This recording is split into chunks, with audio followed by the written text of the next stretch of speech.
if you're pain-free of your back, butt, hip, and or sciatica symptoms during the day, but at night your symptoms flare up. This is actually very common. And so rather than trying a bunch of random exercises or going to get treatment during the day when you don't even have symptoms and wondering why it's not fixing what you're experiencing at night, in this video I want to share with you the 4 variables or elements of this experience that I would begin tweaking or modifying or changing such you can start to run the tests required to figure out what matters, what doesn't matter, what you need to do, and in what order you need to do it to get the best bang for your buck so you can get back to being pain-free naturally. So that being said, we're going to dive into that. You might be wondering who I am. My name is Dr. Charlie Johnson. I'm a physical therapist. I'm residency trained, and I have a board specialty in orthopedics. This places my knowledge and experience in the top 0.5% of providers in the U.S. alone. So I definitely don't know everything. In fact, the more you know, the more you realize you don't know. But this is all I do. So I'm going to share with you the exact process to solving this nighttime only pain.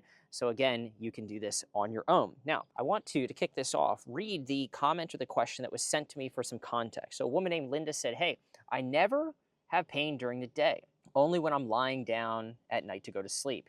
It's centered on my upper outer buttocks and occasionally my upper back of the thigh, and my back might hurt. She says she's ruled out sciatica. Don't know how she's done that. That's beyond this video. If there is a floor stretch that you think will be beneficial, I'd be willing to give it a shot. Well, first things first, Linda, and whoever's watching this, if you have pain only at night, the chance that you're going to do a floor stretch and it's going to solve your nighttime problem is very, very low. I wouldn't start with adding on any additional stretches or exercises until you do the detective work to figure out, I'll be darned, why do I feel good during the day? But then at night, something creeps up. It's something that you're doing, something in the habits, the routines, things you don't know yet is keeping you from getting better. So this is what you need to do in the order you need to do it. So first things first, if we map this out, if this is time and this is pain.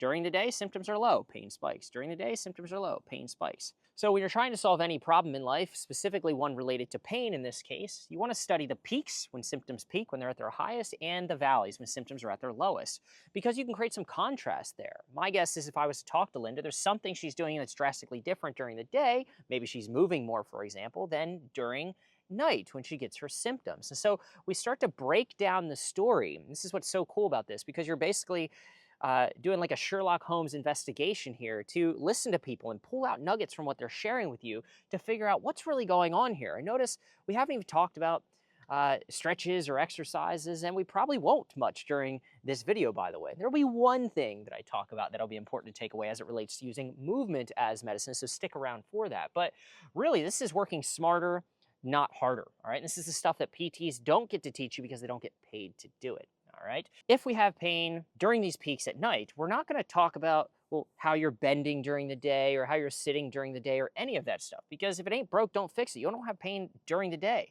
We're not going to change how you're driving because you're not telling me you have pain driving. You're telling me you have pain at night when you're ready to go to bed. All right. So we're going to zoom in. All right. If we had a magnifying glass, all right, that's my magnifying glass, we would zoom in on sleeping. What are you doing an hour before you go to sleep to start?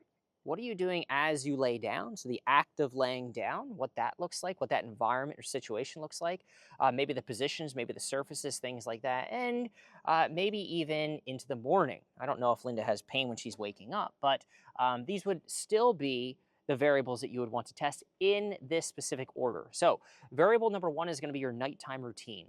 I start with testing variables that are in your more conscious control, meaning most people have trouble sleeping. They go out, they buy all kinds of pillows and wedges. These things cost money. They take time to go online, research, to buy, and by the time you get the darn thing, you could have solved the problem, all right? And so the problem with changing your position and adding all kinds of pillows and wedges and things like that and trying to force yourself to sleep in certain ways is that you're sort of, I don't want to say unconscious, but you're more subconscious. You're sleeping. And so, you know, you can often buy these pillows and try to position yourself in certain ways, but half the time you wake up and the pillow's across the bed or on the floor anyway. So let's not start with testing positions. Let's instead start with the first variable, nighttime routine. All right. So nighttime routine. I can already tell I'm going to burn out this marker, so bear with me.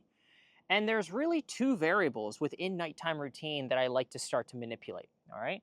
And the first one is position, not sleeping position, position during or within that last 30 to 60 minute window before you go to bed, all right? So position, and then activity level. All right, so you've got activity level and you've got position. And the cool thing is that you can manipulate these variables to their extremes to start to create some contrast in your experience of going to bed, so that you can highlight what matters versus what doesn't, and what's going to impact your symptoms for better, same, or worse. Position. When you go to sleep, I want you to think about the predominant position that you're in. Are you in a position that's more flexed and rounded of your low back, your hips, your legs, your body in general? Just think big picture. I love stick figures, right? Are you more in this position? All right. Really big stick figure there. Where you're sitting, you're watching TV, something like that? Are you more in that C-shaped position? By the way, this could show up as you sitting, ooh, that's a bad drawing. Okay, we'll call that your arm, right?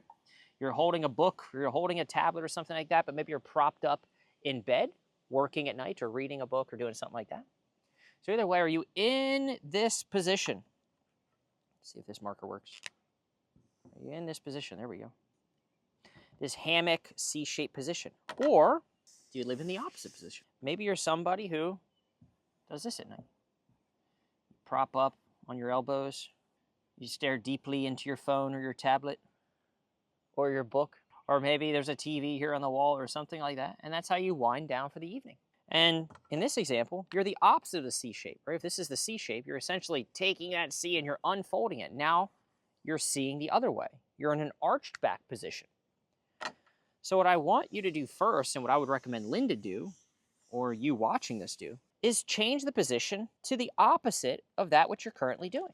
So if you're currently in this C shape, or you're currently in this arch shape, then just flip-flop them. So if you watch TV or read a book in that C-shaped position, try laying on your belly.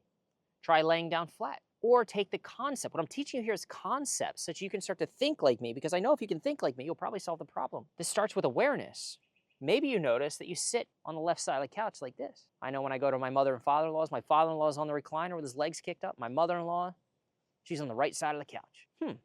But she might not consider that it's potentially a habit, and that motion of her spine, that motion of the way that her butt cheek sinks into the old couch, whatever it may be, that's contributing to her symptoms and setting her up for a poor night's sleep, starting to rev up the symptoms as she heads into those evening hours. And so maybe it's a side bed. Maybe you sit in a certain way like this. Why not sit on the other side of the couch? And so look, I don't know who you are or where you are watching this or what your routine is at night. I'm just saying, consider the position you're in, whether it be to the right or to the left, or whether it be in a C shape or an arch back position, whether it be a twisted to the left position or twisted to the right position, and then just reverse it. If you spend your time in forward, go backwards. If you spend your time to the right, go to the left, and see what happens. And the cool thing is that you could say that this is black and this is white. And what happens when you put black and white against each other? Again, you create contrast. And contrast creates clarity, and that it highlights differences in things. So we're creating contrast by manipulating this variable, the nighttime routine position, to the extremes. All right, the next thing I want you to do, activity level. It's possible that you're very active. It's probably more likely that you're inactive or sedentary. And so again, active, black, inactive, white. Maybe you're somewhere in the middle. Live on one extreme. And so what I would be having Linda do, or I would be recommending you do after you've done this variable, and by the way, any of these variables are going to elicit one of three possibilities. You're either going to feel same, you're going to feel better, or you're going to feel worse. And obviously, if you're worse, what's the opposite of worse? Better. So if you find something that makes you worse, do the opposite and it'll almost always make you feel better. That's a little bit of a nugget there. If better, then try this tweak, change, manipulation temporarily, not for forever. You can go back to the way you want to sit in the future. But for now, to start to become your own best anti-inflammatory and turn down the volume on your symptoms, why not for the next week? Try changing the position at night. So you're going to go through this, each of these, and you're going to check each of these off. That's how I want you to work through this. And if it's the same, then what it tells you is that you don't need to buy a new couch so you can sit on it a different way at night yet. You don't need to change your position at night. You can still keep watching the TV if you want, maybe. All right? If it's the same, whether you're in this position or that position, that variable does not matter. Activity, so active, inactive. If you're inactive right now, I bet you can guess what I'm gonna say. If you're inactive right now, I want you to get active. Well, what do I do, Charlie? Find any safe activity that gets the blood pumping and gets you moving. Maybe it's walking, maybe it's biking, maybe it's jumping jacks, maybe it's marching in place during the commercials, maybe it's hopping on one leg, maybe it's an upper body thing because you're like, you know what, I can't do any of those lower body things. Maybe you just move your arms back and forth. It doesn't matter what it is, get active and do it in a way that is safe to your brain and to your body. So I'm not asking you to push through something or push through emotions which are painful here.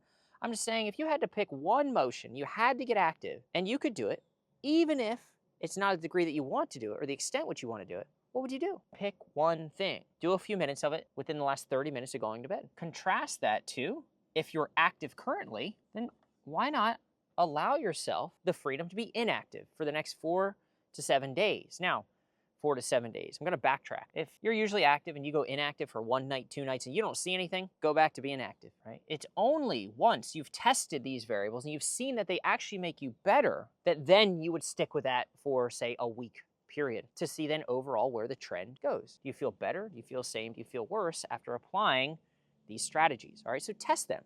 Test one of these, each of these, a night for 1 or 2 nights. Try on a different little tweak and see what happens. All right, so hopefully that's clear. If you're currently active, maybe you do a night walk, maybe you go to the gym in the evening, maybe you're just up and about with your kids and you don't get to sit down, you just plop right in bed. Awesome, go inactive. Give yourself permission to rest, relative rest. Watch a movie, do something like that. If you're inactive, get active in a way that is safe. That's it, nighttime routine. That's the first step. I guarantee that if you are pain-free during the day, which is usually when people are more active, and your symptoms come home at night, it's probably because something you're doing in your nighttime routine before that peak is setting you up for failure or lack of success or increased symptoms when you go to bed at night. And you can do all the cracking of your back, you can do all the stretches you want, and it's not going to matter because you keep going back to that thing which is pouring fuel on the fire. All right, your nighttime routine. Cool. Okay, so nighttime routine. Let's just say, Charlie, I went through that. I went through position and I went through activity. Boop. And you know what? I didn't see anything there. I struck out. What do I do next? Well, again, I like to start with things that are easily changeable and don't involve you having to be awake constantly to monitor if you're doing them right or wrong. And so the second thing is surface. Now, surface is just a very simple way of saying your mattress or whatever you sleep on. Maybe you sleep on the floor. Doesn't matter, okay? That is actually a recommendation, all right? Maybe you sleep on a bale of hay. It does not matter. I don't care. You change the surface, whatever you're sleeping on. Now, most people go out and just buy a mattress because my back hurts. And so if I buy a $2,000, $3,000 mattress, right, that's adjustable, it will help. Well, no, that's based off what other people tell you and what they're trying to sell you and what based off what you think or feel. It's not based off any objective data. So what you need to do is you need to test it. You need to MacGyver it before you prove that to be a variable that A, matters, and B, well, what about it matters? So when you go to buy a mattress, 2 things are called into question. Number 1, is the mattress actually going to help? Is it a variable that is important as it relates to me being able to change the pain that I'm experiencing or the symptoms that I'm experiencing at night? And number 2, should I get one that's hard or should I get one that's soft? What type of surface? So, extremes of surface. What are they? Hard? Soft? Most people probably have a bed or a surface that's somewhere in the middle. So what I want you to do is I want you to go, and if right now, again, this occurs on a spectrum, you're kind of a little bit more towards the soft side of things, I want you to sleep on the hardest, most firm surface you can find. This is usually the floor with some type of like camping mat, something like that. So pad up the floor if you're willing. If you're not, then just find the firmest surface that you're able to tolerate. And I just want to know, same, better, or worse. Now, if that helps, you found your answer. Mattress and or surface, to boil things down, does matter, and a harder surface or a more firm surface, firm mattress, is what I want. Awesome. Now go spend your money. But don't go spend your money before you run this test to prove that it's actually going to help solve your problem. If the hard surface doesn't work, go to the opposite. Find the softest surface, right? Because if you just live here in the middle, where you're like, I went a little bit firmer and then this is a little bit softer, and like you can't create contrast by just manipulating these variables in such a small way. You need to be drastic in the way you manipulate things so you can create more contrast. So sleep on something firm or hard, floor being the most firm probably, and then something soft. Again, maybe that old couch, maybe that old futon, maybe that old bed that, I don't know, your kids had or something growing up and you still saved because, well, it was your kids, so you got to save it. It doesn't matter. Something soft. And again, if something soft helps you, it tells you the surface matters and you prefer something soft. And then you have more evidence, more facts and or data to inform your decision about maybe a new mattress or something like that. Now, if you sleep on something that's hard, you sleep on something that's soft, and you're like, you know what? It doesn't matter. I still am the same. Then your mattress doesn't matter, and it doesn't matter if it's hard or soft. Your mattress, your surface, isn't going to change your symptoms. And you know that because you were very wise, you worked smarter, not harder. You saved your time, energy, and money of going somewhere to sleep on one of those things that they say assesses your pressure points and all that and pulls out the perfect mattress for you, and you just tested it at home. How cool is that? All right, so surface, that's the second variable. And by the way, the intent of doing all of this is not to change things for forever per se. I'm not saying that if you're inactive at night and you get active and your symptoms feel better, you have to do it for forever. It's just giving you data points to start to help you understand what your body prefers, what works, what doesn't, what matters, what doesn't. Okay, so we went nighttime routine. I know you can't read this. That's okay. I'm doing this for me. Surface, hard, soft. Let's just say you're like, doesn't do anything. What do we do next? Now, and only now, I'll let you change the positions. And next, we'll talk about exercise and we'll talk about motion. Okay, because remember, Linda said if you have a floor stretch that you could share with me, I'd be willing to give it a go. Linda, before we even talk about floor stretches, we got to talk about all this. You got to run these tests for me. I got to know the results. All right, so positions. A lot of positions are pretty well known, meaning a lot of people have tried different positions. Most people watching this, if you do have trouble sleeping, you would have probably purchased a pillow or put a pillow between your knees, something like that. So that is one position. Okay, so let me list them out here. All right, so between knees, you could try that. You could also do between knees and ankles. A lot of people don't think about this. They just do the between the knees because that's what everybody says to do. But a lot of times, if you're putting it just between the knees, it opens your hips and it puts you into like a yucky figure 4 position. Can't really get my leg up, but it kind of opens up and splays your hips open like this. And a lot of times people have pain when they go to, say, put their ankle up on their knee. They go into a rotational position. And this actually puts you in a rotational position. A lot of people have pain when they're crossing their legs. Once you put a pillow between your knees, you're starting to open up and go towards that rotation required to cross your legs. And so between the knees, try it. Again, you're testing this. You could test multiple of these at one time or during one night. Between the knees and the ankles often keeps things more aligned. Again, neither of these are the best way to sleep or the way that you must sleep or the only way you should sleep. There's no should or shouldn't. It's just you could. And these are valuable tests to run to figure out what's going to work for you. Next thing a lot of people don't consider is a pillow under the side or a towel roll. It often doesn't take much. All right, so what do I mean by this? Hopefully you can see this. If you're sleeping on your side, there you are. Hopefully your eyes are closed. Oftentimes what happens, because most of us have wider hips, there's our knees, our feet, they're cut off.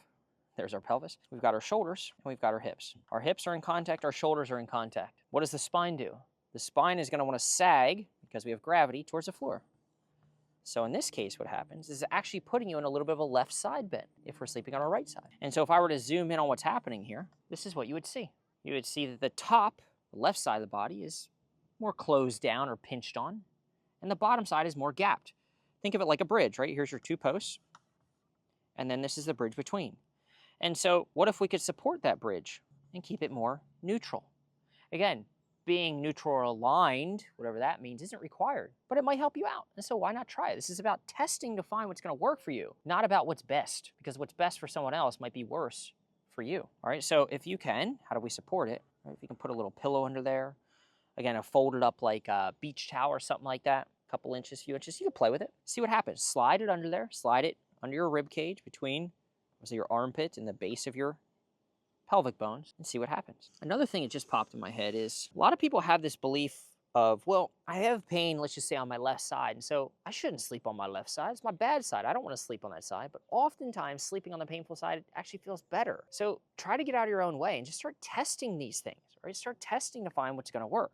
Okay, so try sleeping on the right side, try sleeping on the left side. Pillow between the knees, pillow between the knees and the ankles. You can try a towel roll under your back, all right? So in the small of your back, right here. Again, generally it's something very small. So take a very small towel roll, put some painter's tape or something like that around it to hold it in position. Slide underneath there. Also under knees. You can try under knees, you can try under ankles. If you do have a bed that goes up and down, go ahead and try it. One little thing, a little bit beyond the scope of this video, that will help you maybe start to really connect the dots. And maybe I'll have to do another video on this, or I'm sure you can check out other videos which help you understand this concept that I call morphing motions. It's this idea that you can test all these things, and that's what I would absolutely recommend. I'd recommend you do between the knees, you try between the knees and the ankles, put it under the side, the towel roll or the folded towel or small pillow.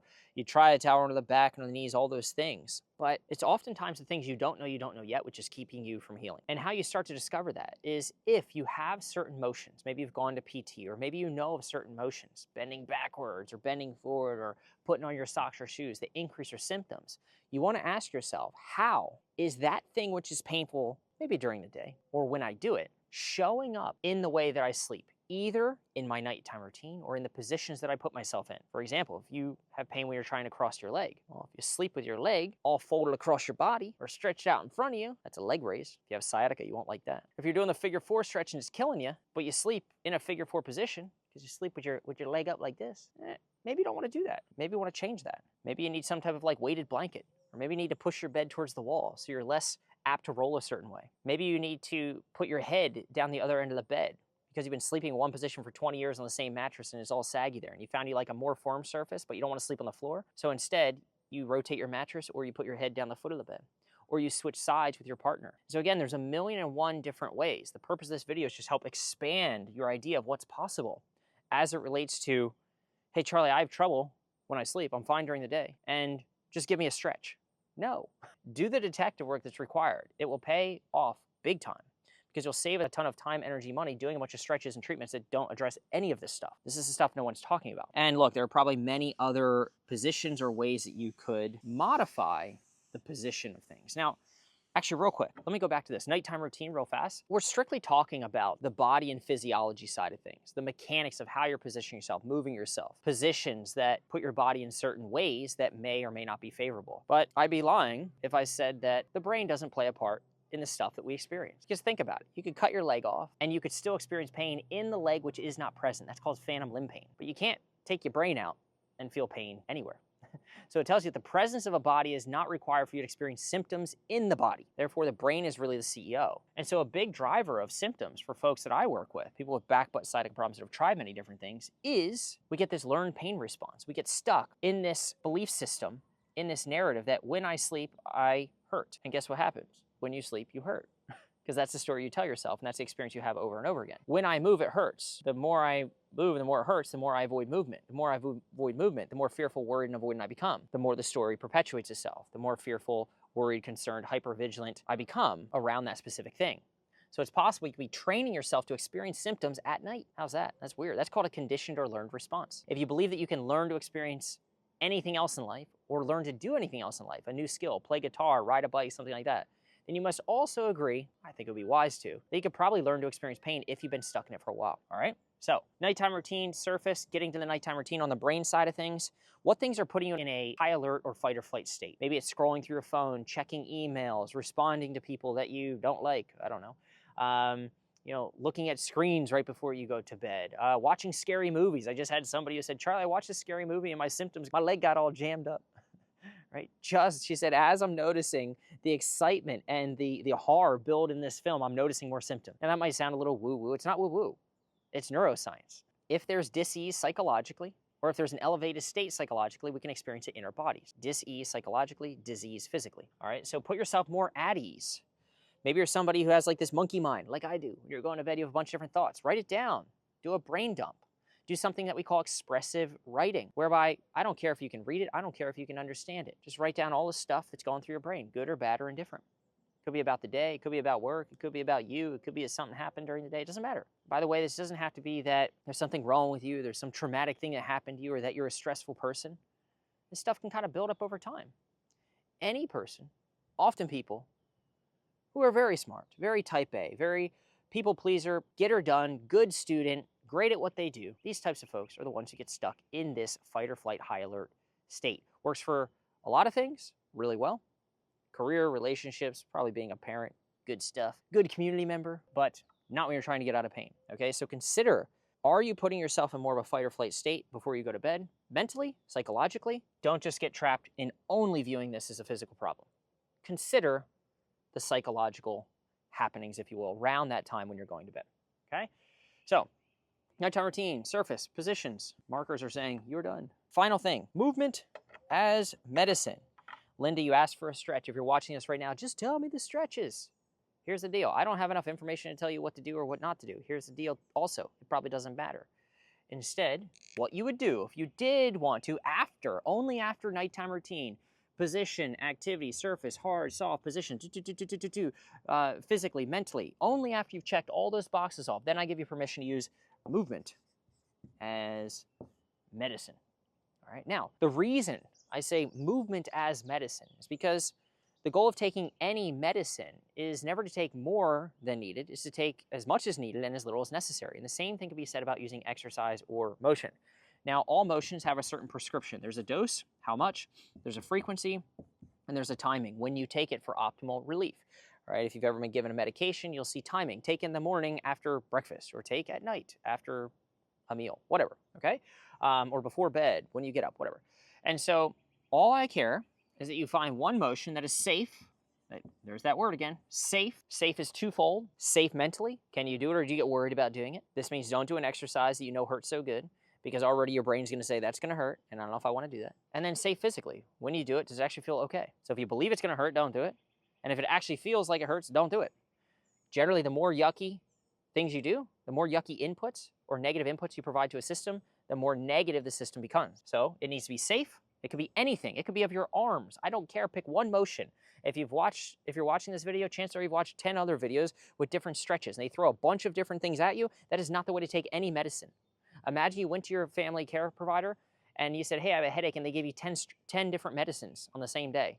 You'd say this person is crazy. They don't know what they're doing. That's exactly what's happening when you go to PT and they give you a sheet of exercises. Why take 10 pills when you could take one? The only reason is because they don't know what they're doing, right? So find one motion that feels safe, one that you've already done maybe, one that you found online. I don't care. It's got to feel safe. I don't care if it's done on the painful side or the non-painful side. Start to challenge these beliefs. Just get your body moving in a way that feels good. Do it as prescribed. Maybe it's reps, maybe it's holds. Maybe they say do it once a day, twice a day, 3 times a day. I don't care. But what's most important probably here is the timing.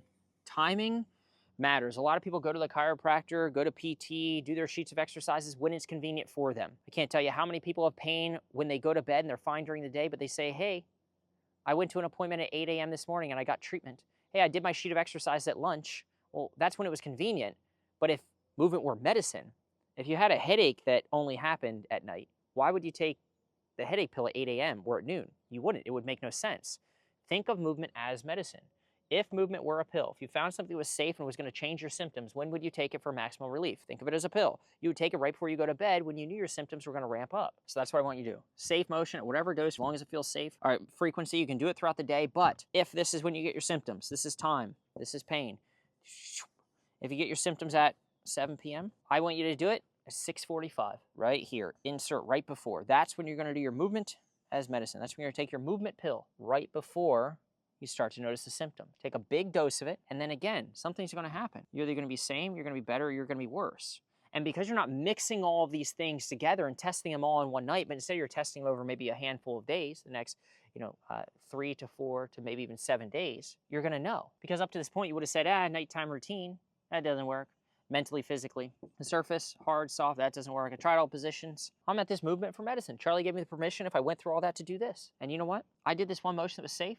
I did it right before I went to bed. I got rid of all the other exercise they told me to do, and I just picked my favorite, yummiest, safest one. And I did it and timed it appropriately, right before I got my symptoms, not when it was convenient for me, and better.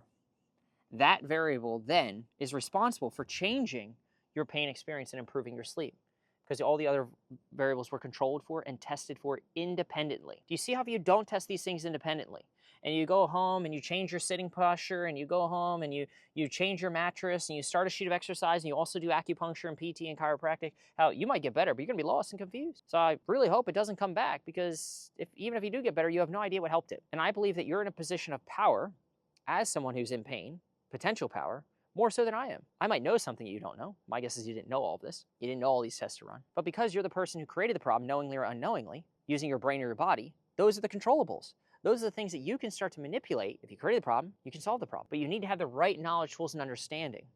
And if you go down the traditional path and you start doing all sorts of things and throwing all sorts of stuff at it, it may work. But if it doesn't give you the knowledge and tools and understanding you need, such you own those things, then what good is it? Because then you go home and you say, hey, treatment worked temporarily, but the problem came back. And when the problem came back, what do I do? Well, now you know what to do. Now you plug it into a framework. I got trouble with sleep? Boom. It doesn't matter where your symptoms are, plug it into the framework. Start to isolate for and test different variables such that you can be confident about what is impacting your pain or your symptom, separating the signal from the noise, what matters from what doesn't, and knowing exactly what action steps you need to take now and in the future to solve the problem. So thanks to Linda for getting me started on this conversation. Hopefully this was helpful. Look, if you want more tips and or tricks to improve your sleep and or just improve your back, butt, or sciatica symptoms, be sure to check out my other videos. I'd really appreciate it. And let me know your thoughts below as you work through this process. What tweaks were helpful? What tweaks weren't helpful? Any other comments? I'd appreciate it. Thanks so much.